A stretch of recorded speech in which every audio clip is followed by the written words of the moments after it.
ನಮಸ್ಕಾರ ಎಲ್ಲರಿಗೂ. ರುಕ್ಕು ಕುಕ್ಕಿಂಗ್ ವಿಡಿಯೋಸ್ಗೆ ಸ್ವಾಗತ. ಇವತ್ತು ನಾನು ಹೋಟೆಲ್ ಸ್ಟೈಲ್ ಸಾಂಬಾರು ಯಾವ ರೀತಿ ಮಾಡೋದಂತ ಹೇಳ್ಕೊಡ್ತಾ ಇದ್ದೀನಿ.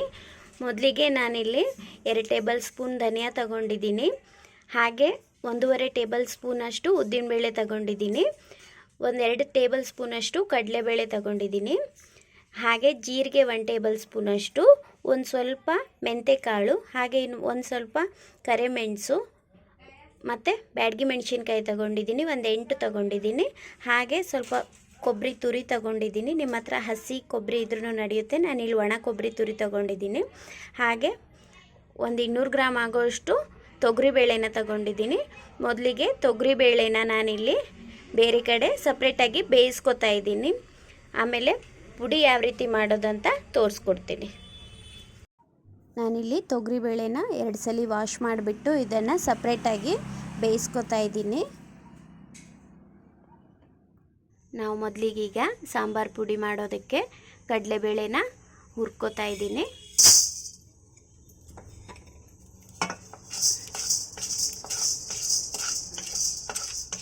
ಈಗ ಉದ್ದಿನಬೇಳೆನೂ ಹಾಕ್ಕೋತಾ ಇದ್ದೀನಿ. ಇದು ಸ್ವಲ್ಪ ಕೆಂಪಗಾಗಲಿ. ಈಗ ಇದಕ್ಕೆ ನಾವು ತೆಗ್ದಿರೋಂಥ ಧನಿಯಾ ಹಾಗೆ ಜೀರಿಗೆ ಮೆಣಸಿನ್ಕಾಯಿ ಇದೆಲ್ಲನೂ ಒಟ್ಟಿಗೆ ಹಾಕ್ಕೋತಾ ಇದ್ದೀನಿ. ಮೀಡಿಯಮ್ ಫ್ಲೇಮಲ್ಲೇ ಉರಿಬೇಕಿದ್ದನ್ನು. ಈಗ ಇದಕ್ಕೆ ಸ್ವಲ್ಪ ಎಣ್ಣೆ ಹಾಕಿ ಹುರ್ಕೋತಾ ಇದ್ದೀನಿ. ಸ್ವಲ್ಪ ಎಣ್ಣೆ ಹಾಕ್ತೀನಿ, ಸಾಕಾಗುತ್ತೆ.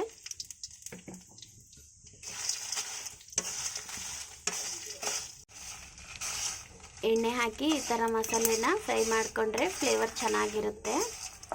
ನಾನು ಈ ರೀತಿಯಾಗಿ ಕೆಂಪಗಾಗೋವರೆಗೂ ಫ್ರೈ ಮಾಡ್ಕೊಂಡಿದ್ದೀನಿ. ಇಷ್ಟು ಸಾಕಾಗುತ್ತೆ. ಈಗ ಇದನ್ನು ಕೆಳಗೆ ಇಳಿಸಿ ತಣ್ಣಗಾದ್ಮೇಲೆ ಪೌಡ್ರ್ ಮಾಡ್ಕೊಂಬರೋಣ. ಮೊದಲಿಗೆ ನಾನಿಲ್ಲಿ ಸಾಂಬಾರು ಮಾಡೋಕ್ಕೆ ಒಗ್ಗರಣೆ ಮಾಡ್ಕೊತಾ ಇದ್ದೀನಿ. ಒಂದು ಪಾತ್ರೆಯಲ್ಲಿ ಎಣ್ಣೆನ ಹಾಕ್ಕೋತಾ ಇದ್ದೀನಿ. ನಿಮಗೆ ಎಷ್ಟು ಬೇಕೋ ಅಷ್ಟು ಎಣ್ಣೆ ಹಾಕ್ಕೊಳ್ಳಿ. ಈಗ ಇದಕ್ಕೆ ಒಗ್ಗರಣೆಗೆ ಸ್ವಲ್ಪ ಸಾಸಿವೆ, ಜೀರಿಗೆ ಹಾಗೆ ಕರಿಬೇವು ಹಾಕ್ಕೋತಾ ಇದ್ದೀನಿ.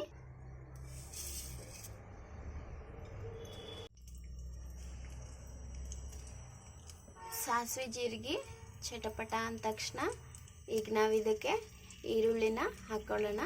ಒಂದು ಈರುಳ್ಳಿನ ದೊಡ್ಡದಾಗಿ ಹೆಚ್ಚಿಟ್ಕೊಂಡಿದ್ದೆ, ಅದನ್ನು ಹಾಕ್ಕೋತಾ ಇದ್ದೀನಿ. ಈರುಳ್ಳಿ ಸ್ವಲ್ಪ ಕೆಂಪಗಾಗಲಿ.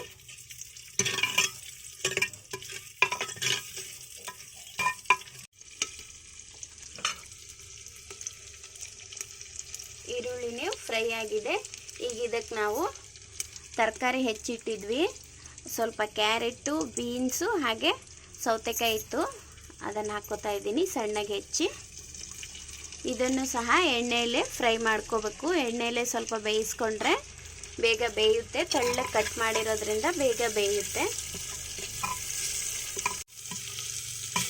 ಕ್ಯಾರೆಟು, ಬೀನ್ಸು ಹಾಗೆ ಸೌತೆಕಾಯಿ ಹಾಕಿದ್ವಲ್ಲ, ಬೆಂದಿದೆ ಈಗ ಫುಲ್ಲಾಗಿ. ಇಷ್ಟು ಬೆಂದರೆ ಸಾಕಾಗುತ್ತೆ. ಮಡಿಕೆಯಲ್ಲಿ ಮಾಡ್ತಿದ್ದೀವಲ್ಲ, ಹಾಗಾಗಿ ತರಕಾರಿ ಬೇಗ ಬೇಯ್ದು ಬಿಡುತ್ತೆ ಇದರಲ್ಲಿ.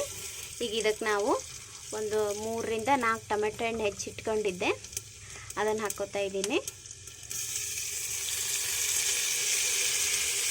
ಟೊಮೆಟೊ ಹಣ್ಣು ಸಹ ಇದ್ರ ಜೊತೆಗೇ ಫ್ರೈ ಆಗಬೇಕು. ಮೆತ್ತಗಾಗೋವರೆಗೂ ಬೇಯಿಸ್ಕೊಳ್ಳೋಣ. ಟೊಮೆಟೊ ಹಣ್ಣನ್ನು ಬೆಂದಾಗಿದೆ ಈಗ. ಈಗ ಇದಕ್ಕೆ ಸ್ವಲ್ಪ ಅರಶಿನದ ಪುಡಿ ಹಾಗೆ ಖಾರದ ಪುಡಿನೂ ಹಾಕ್ಕೊಳ್ಳೋಣ. ಖಾರದ ಪುಡಿ ಎಷ್ಟು ಬೇಕಷ್ಟು ಹಾಕ್ಕೊಳ್ಳಿ. ನಾನಿಲ್ಲಿ ಸಾಂಬಾರು ಪುಡಿಗೂ ಹಾಕ್ಕೊಂಡಿದ್ದೀನಿ. 1 ಟೇಬಲ್ ಸ್ಪೂನ್ ಆಗೋಷ್ಟು ತಗೊಂಡಿದ್ದೀನಿ. ಇದು ಫ್ರೈ ಆದಮೇಲೆ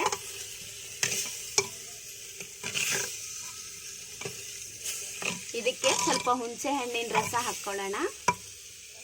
ಒಂದು ದೊಡ್ಡ ಲಿಂಬೆಹಣ್ಣಿನ ಗಾತ್ರದಷ್ಟು ಹುಣಸೆ ಹಣ್ಣನ್ನು ನೆನೆಸಿಟ್ಟಿದ್ದೆ, ಅದ್ರದ್ದು ರಸ ಹಾಕ್ಕೋತಾ ಇದ್ದೀನಿ. ಸಾಂಬಾರಿಗೆ ಹುಣಸೆ ಹಣ್ಣಿನ ರಸ ಹಾಕಿದರೆ ತುಂಬ ಚೆನ್ನಾಗಿರುತ್ತೆ ಟೇಸ್ಟು. ಇದೆಲ್ಲ ಬೆಂದಾಗಿದೆ. ಈಗ ಇದಕ್ಕೆ ನಾವು ಬೇಯಿಸಿರೋಂಥ ಬೇಳೆನ ಹಾಕ್ಕೊಳ್ಳೋಣ. ನಾನಿಲ್ಲಿ ಮೊದಲಿಗೆ ಬೇಯಿಸಿಟ್ಕೊಂಡಿರುವಂತಹ ಬೇಳೆನ ಹಾಕ್ಕೋತಾ ಇದ್ದೀನಿ. ನೋಡಿದ್ರಲ್ಲ, ಈ ರೀತಿಯಾಗಿ ಬೇಳೆನ ನೈಸಾಗಿ ಬೇಯಿಸ್ಕೊಂಡಿದ್ದೀನಿ ಸಪ್ರೇಟಾಗಿ. ಈಗ ಇದನ್ನು ಒಗ್ಗರಣೆ ಮಾಡಿರೋ ಸಾರಲ್ಲಿ ಹಾಕ್ಕೊಳ್ಳೋಣ.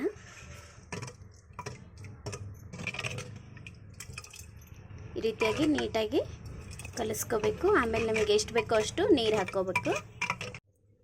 ನಾನಿಲ್ಲಿ ಸಾರಿಗೆ ಬಿಸಿ ನೀರನ್ನು ಹಾಕ್ಕೋತಾ ಇದ್ದೀನಿ. ಎಷ್ಟು ಬೇಕಷ್ಟು ನೀವು ಹಾಕ್ಕೊಳ್ಳಿ.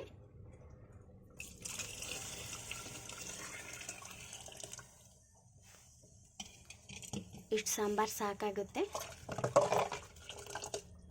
ಈಗ ಇದಕ್ಕೆ ನಾವು ರೆಡಿ ಮಾಡಿಟ್ಟಿರುವಂತಹ ಸಾಂಬಾರು ಪೌಡರ್ನ ಹಾಕ್ಕೊಳ್ಳೋಣ. ನಾನಿಲ್ಲಿ ಒಂದು ಒಪ್ಪತ್ತಿಗೆ ಆಗೋವಷ್ಟು ಮಾಡ್ಕೊಂಡಿದ್ದೀನಿ. ಈ ಪುಡಿನ ಹಾಕ್ಕೋತಾ ಇದ್ದೀನಿ. ಹೋಟೆಲ್ ಸ್ಟೈಲ್ ಬೇಳೆ ಸಾಂಬಾರು ರೆಡಿ ಆಗ್ತಿದೆ. ಇದು ಒಂದು 2-3 ಕುದಿ ಬರಲಿ. ಈಗ ಇದಕ್ಕೆ ನೀರು ಎಲ್ಲ ಕರೆಕ್ಟಾಗಿದೆ. ಸ್ವಲ್ಪ ಉಪ್ಪು ಹಾಕ್ಕೊಳ್ಳೋಣ ಲಾಸ್ಟಿಗೆ. ನಿಮಗೆ ಎಷ್ಟು ಬೇಕೋ ಅಷ್ಟು ರುಚಿಗೆ ತಕ್ಕಷ್ಟು ಉಪ್ಪು ಹಾಕ್ಕೊಳ್ಳೋಣ. ಇಲ್ಲ, ಲಾಸ್ಟಿಗೆ ಉಪ್ಪು ಹಾಕ್ಕೋತಾ ಇದ್ದೀನಿ. ಉಪ್ಪು ಹಾಕಿ ಕಲಸಿ ಮುಚ್ಚಿಟ್ಬಿಡೋಣ. ಒಂದು 2-3 ಕುದಿ ಬರಲಿ ಇದು. ನೋಡಿ ಯಾವ ರೀತಿ ಕುದೀತಾ ಇದೆ ಸಾಂಬಾರಂತ. ಒಳ್ಳೆ ಘಮ ಇದೆ, ಫ್ಲೇವರ್ ತುಂಬ ಚೆನ್ನಾಗಿ ಬರ್ತಿದೆ. ಈಗ ಇದು ರೆಡಿಯಾಗಿದೆ. ತುಂಬ ಚೆನ್ನಾಗಿ ಬೆಂದಿದೆ ತರಕಾರಿ ಎಲ್ಲನೂ. ಈಗ ಇದನ್ನು ಒಂದು ಬೌಲಿಗೆ ಹಾಕಿ ಸರ್ವ್ ಮಾಡ್ಕೊತೀನಿ.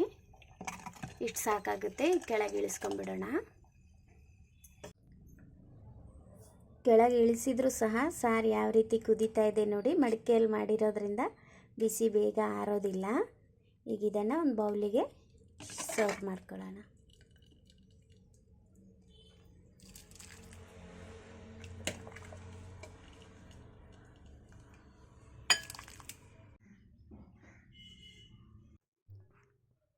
ನೋಡಿದ್ರಲ್ಲ ಸಾಂಬಾರು ಯಾವ ರೀತಿಯಾಗಿ ಈಸಿಯಾಗಿ ಮಾಡ್ಕೊಂಡ್ವು ಅಂತ. ಇದೇ ರೀತಿ ಮನೆಯಲ್ಲಿ ಟ್ರೈ ಮಾಡಿ. ಹೋಟೆಲ್ ಸ್ಟೈಲ್ ಸಾಂಬಾರು ತುಂಬ ರುಚಿಯಾಗಿ ಬರುತ್ತೆ. ನಾವು ಸಾಂಬಾರು ಪುಡಿನ ಮಾಡಿಟ್ಕೊಂಡ್ರೆ ಆವಾಗವಾಗ ಮಾಡ್ಕೊಳ್ಳೋಕ್ಕೆ ತುಂಬ ಈಸಿ ಆಗುತ್ತೆ. ಈ ರೀತಿಯಾಗಿ ಸಾಂಬಾರು ಪುಡಿನ ಒಮ್ಮೆ ಮನೆಯಲ್ಲಿ ಟ್ರೈ ಮಾಡಿ ನೋಡಿ. ಹಾಗೆ ವಿಡಿಯೋ ಇಷ್ಟ ಆದರೆ ಲೈಕ್ ಮಾಡಿ, ಫ್ಯಾಮಿಲಿ ಫ್ರೆಂಡ್ಸ್ಗೆ ಶೇರ್ ಮಾಡಿ. ಯಾರು ಸಬ್ಸ್ಕ್ರೈಬ್ ಮಾಡದೆ ನೋಡ್ತಾ ಇದ್ದೀರಾ ದಯವಿಟ್ಟು ಸಬ್ಸ್ಕ್ರೈಬ್ ಮಾಡ್ಕೊಳ್ಳಿ. ಹಾಗೆ ಸಪೋರ್ಟ್ ಮಾಡಿ. ವಿಡಿಯೋ ನೋಡಿದ್ದಕ್ಕೆ ಧನ್ಯವಾದಗಳು.